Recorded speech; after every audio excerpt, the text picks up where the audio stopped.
गलवान घाटी में 15 जून की रात भारत और चीन के सैनिकों के बीच जिस तरह की झड़प हुई वो भुलाई नहीं भूला जाता। उस रात चीनी सैनिकों ने धोखे से भारतीय फौज पर किया था हमला और बदले में भारत के वीर जवानों ने ड्रैगन को चखाया था उसके गुस्ताखी का मजा।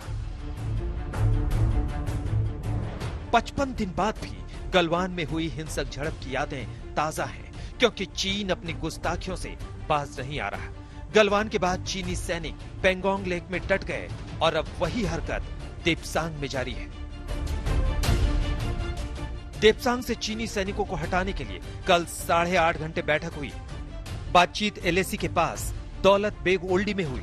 कल सुबह 11 बजे से शाम 7:30 बजे तक चली बैठक में भारतीय पक्ष की अगुवाई 3री इन्फेंट्री डिवीजन के जनरल अफसर commanding major general Abhijit Bapat कर रहे थे। तो पेट्रोलिंग पॉइंट्स पे जाने दीजिए जैसे हम पहले जाते थे, और अब आप पीछे जाइए जैसा 5 मई को था, वापस जाइए।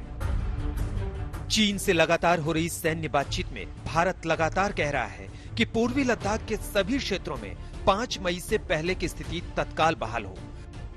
5 मई को पेंगोंग त्सो में दोनों सेना के बीच टकराव के बाद गतिरोध की स्थिति बन गई थी। सूत्रों के मुताबिक भारत ने देप्सांग डीबीओ सेक्टर में सैनिकों को वापस बुलाने के लिए भी कहा है। भारत ने मजबूत तरीके से अपनी बात रख दी है, लेकिन असली सवाल चीन की नीयत का है। चीन जो है बातचीत में हिंदुस्तान को इन्वॉल्व रखना चाहता है और अपने जो चाहे जमीनी स्तर पे जो उसने जमीन हथियार के रखा हुआ है या गैर कानूनी तरीके से बंकर वगैरह बना के रखा है फिंगर 4 और 8 के बीच में, उस पर वो कोई बातचीत करने के लिए ठीक से तैयार नहीं है, और एग्रीमेंट होता भी है तो उसका सम्मान नहीं होता है। तो इसका मतलब पोजीशन बात साफ है कि टोटल ट्रस्ट डेफिसिट है, नीयत की कमी है, नीयत में खोट है। सूत्रों के मुताबिक चीनी फौज पेंगोंग त्सो, गोगरा और देप्सांग में फिंगर क्षेत्रों में डटी हुई है।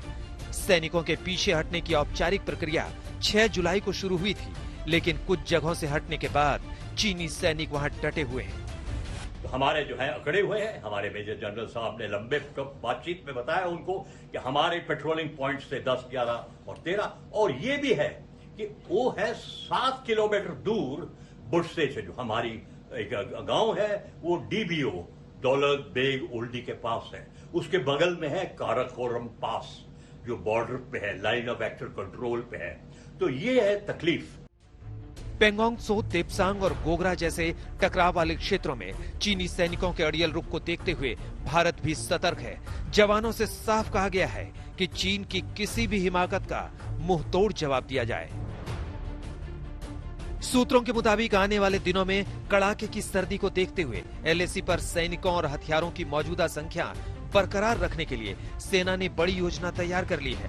एलएसी पर ऊंचाई वाले कुछ इलाकों में सर्दी के मौसम में तापमान 0 से 25 डिग्री सेल्सियस नीचे तक चला जाता है। चीन अपने वादे नहीं निभा रहा।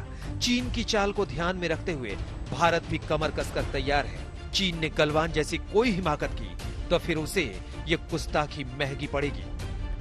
अभिषेक भल्ला के साथ मनजीत नेगी, दिल्ली आज तक। नमस्कार, मैं हूं अंजना ओम कश्यप। हमें उम्मीद है ये वीडियो आपको पसंद आया होगा। लेटेस्ट खबरों के लिए यूं ही देखते रहिए आज तक, और इस वीडियो के पसंद आने पर लाइक, शेयर एंड सब्सक्राइब करना ना भूलें।